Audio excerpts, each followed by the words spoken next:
네, 안녕하세요. 땅나무 강장훈입니다. 오늘은 새만금 투자 포인트에 대해서 분석해 드리겠습니다. 보통 개발지 땅값 상승은 널리 알려진 투자 조건 1호입니다. 그만큼 개발 계획이 있는 곳은 땅값이 상승하게 되고요. 그 개발 계획이 발표되거나 착공되거나 또는 완공될 때는 땅값 상승의 기폭제가 되기도 합니다. 우리가 이제 실제 국토교통부에서 발표한 전국 지가 상승률 상위 10개 지역을 보시면 10군데가 전부 개발로 인해서 땅값이 많이 오른 곳으로 명시가 되어 있습니다.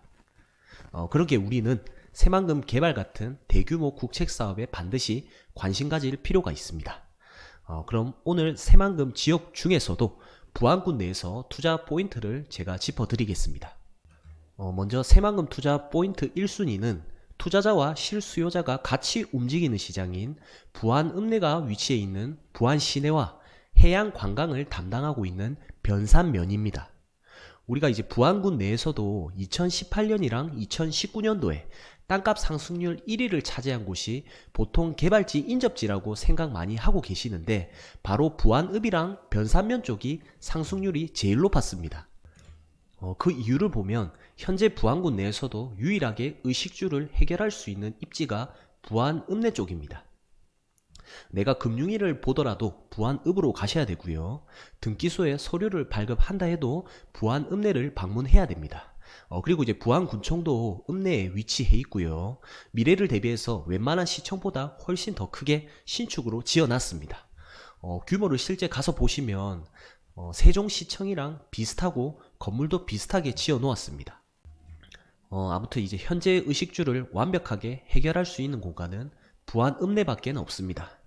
나중에 새만금 개발이 본격화되었을 때 많은 공사인부 및 일자리 종사자들이 생활권을 활용하려면 새만금 개발지에서 약 20분 떨어진 부안읍내 권역에 유입될 확률이 거의 100%입니다. 그 다음 변산 같은 경우에는 실제 관광으로 유명한 곳이고요. 앞으로 관광으로 더욱더 유명해질 곳입니다. 그래서 이제 변산 해수욕장 개발을 시작으로 2023년 세계 잼버리 대회 개최에 맞춰서 개발이 완료될 예정이고요. 그리고 이제 새만금에서도 관광 레저용지 개발 시에 가장 가파르게 수혜받을 지역이 변산 해수욕장부터 시작하는 해안가 라인이랑 그 다음에 해안 드라이브 코스 라인입니다. 쉽게 생각해보면 내가 만약 제주도를 가면 해안가 라인으로 밥을 먹고 커피를 마시고 이쁜 바다가 보이는 곳에 숙소를 잡겠죠. 부산도 마찬가지입니다. 서울분들이 KTX 타고 내려오면 부산역에서 내려서 바로 해운대 쪽이나 기장 쪽으로 전부 바다 보러 갑니다. 새만금도 똑같습니다. 향후 내 외국인들이 새만금에 놀러오면 관광 레저용지에서 놀다가 100% 들리는 곳이 제일 가까운 변산 해수욕장부터 해서 고사포 해수욕장, 격포 해수욕장, 상록 해수욕장 등등 해안가 쪽으로 움직이면서 소비가 많이 이루어질 겁니다. 그래서 이제 향후 땅값이 가장 비싸질 곳이 바로 해수욕장 바다 연구조망 땅이랑 부안 시내 중심지이지 않을까 이렇게 생각이 되고요. 부산도 보시면 중심지인 부산 서면이랑 그 다음에 바닷가 쪽인 부산 해운대가 땅값이 제일 비쌉니다. 다음 새만금 투자 포인트 2순위는 투자자들이 가장 선호하는 지역인 개발지랑 가장 가까운 비도시 지역 백년리 장신리 그리고 도시지역 의복리 개화리 창북리가 있습니다. 보통 새만금 개발지 내에서 이슈가 되면 될수록 가까운 백년리랑 장신리 그리고 인접 도시지역들이 가장 많이 수혜를 받습니다. 보통 투자자들 입장에서 개발지와 가까운 곳 위주로 땅을 매입하고 싶어 하거든요. 그래서 이제 부안읍내 대비 소액으로 투자에 들어갈 수 있는 땅이기 때문에 가장 인기가 좋은 지역이라고 보시면 됩니다. 참고로 이제 대한민국 개발지 가까운 곳 중에서 땅값 안 오른 데가 한 군데도 없습니다. 세종이라든지 여수, 평창, 평택, 당진, 제주도까지 전부 개발지 인접지는 최소 땅값 10배 이상 다 올랐습니다. 그만큼 개발지 인접지는 좋은 뉴스만 나와도 가파르게 오르는 상황이 있는 반면에 어느 정도 거품이 끼어 있을 수도 있기 때문에 평당 가격 잘 체크하셔서 투자에 들어가셔야 됩니다.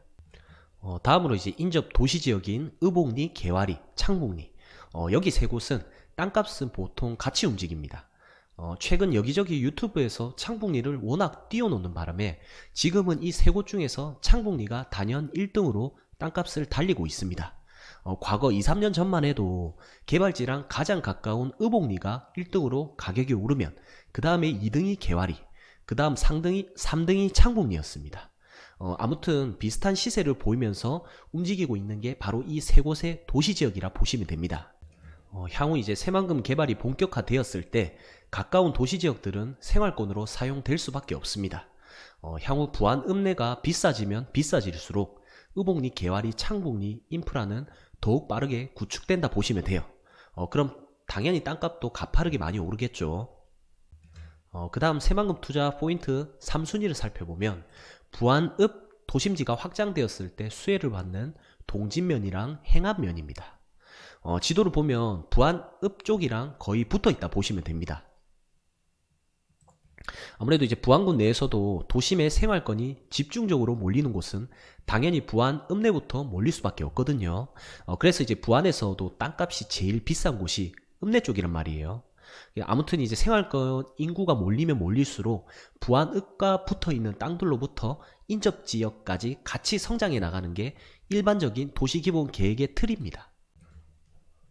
그만큼 이제 새만금 같은 대규모 개발지역은 계속적인 인구 유입이 예정되어 있기 때문에 인구가 늘어나면 늘어날수록 자연스럽게 기존 부안읍을 중심으로 조금씩 생활권이 확장되게 되어 있습니다. 지금 부안이 5만 인구밖에 안 되거든요. 근데 계획 인구만큼 몇 배가 더 유입된다고 생각해 보세요. 당연히 시골이 도시되고 확장되는 건 시간 문제겠죠. 아무튼 이제 지금 시내 중심이 평당 1,000만 원이라고 가정했을 때 차 타고 1분에서 5분 이내 자연녹지 지역 땅이 평당 50만 원이라면 내가 만약에 주유소 사업이라든지 세차장 사업을 한다고 가정했을 때 과연 어떤 땅이 가성비가 좋을지 한 번쯤은 생각해 보시길 바랍니다. 당연히 시내에서 1분 정도 떨어진 평당 50만 원짜리가 가성비가 훨씬 좋을 겁니다. 그리고 택지개발지구 지정이나 신도시 계획도 마찬가지로 분명 부안 시내 인접지라든지 IC 인접지로 계획을 잡을 가능성이 매우 높습니다.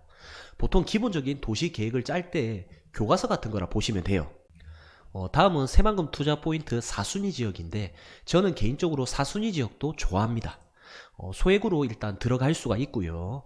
그리고 장기 투자로 큰 수익을 얻을 수 있는 곳이 바로 상서면이기 때문입니다. 상서면 쪽은 5년 이상 중장기 투자로 저는 적극 추천드립니다. 물론 이제 10년 정도 가지고 가면 아마 수익률이 제일 높을 지역이 아닐까 이렇게 생각이 되고요. 그리고 과거 새만금 개발 시작도 안 했을 때 보시면 부안군 내에서도 상서면이 가장 중심이었다고 합니다.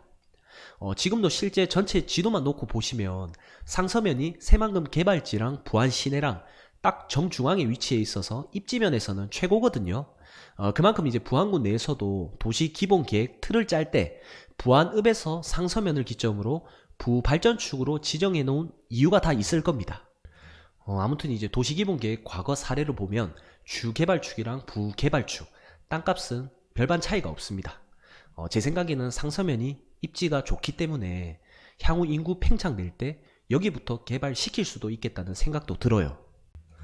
그리고 부안 시내와 개발지 각종 도시지역에 투자하는 사람들이 몰려서 땅값이 너무 올라가지고 집을 외지인들에게 다 팔게 되면 현지 거주민들이 상서면으로 몰리거나 아니면 더 저렴한 줄포까지 내려갈 가능성이 높습니다.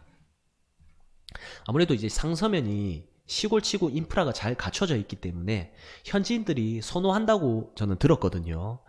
그만큼 이제 과거 2, 3년 전만 해도 소액으로 투자할 수 있는 곳이 상당히 많았는데 요즘에는 매물이 찾기 힘들 정도로 투자자들 사이에서 각광받고 있는 지역입니다. 끝으로 오늘 내용은 사실 땅값 상승하는 순서나 마찬가지입니다. 1순위 지역이 오르면 2순위가 오르고요. 그 다음에 뒤따라 3순위, 4순위 이렇게 오른단 말이에요. 그만큼 이제 새만금 개발지 쪽 땅값 상승 순서 또한 이러한 루트로 진행되고 있다는 걸 다시 한번 말씀드리고 싶었습니다. 다같이 땅값 상승 요인을 열심히 기록해서 내 걸로 만들어서 이 영상 보시는 분들 모두 토지 투자에 성공하셨으면 좋겠습니다. 이상으로 오늘 내용은 여기서 마치겠습니다. 내용이 좋았다면 구독, 좋아요 눌러주시고요. 이상 땅나무 강장훈이었습니다. 감사합니다.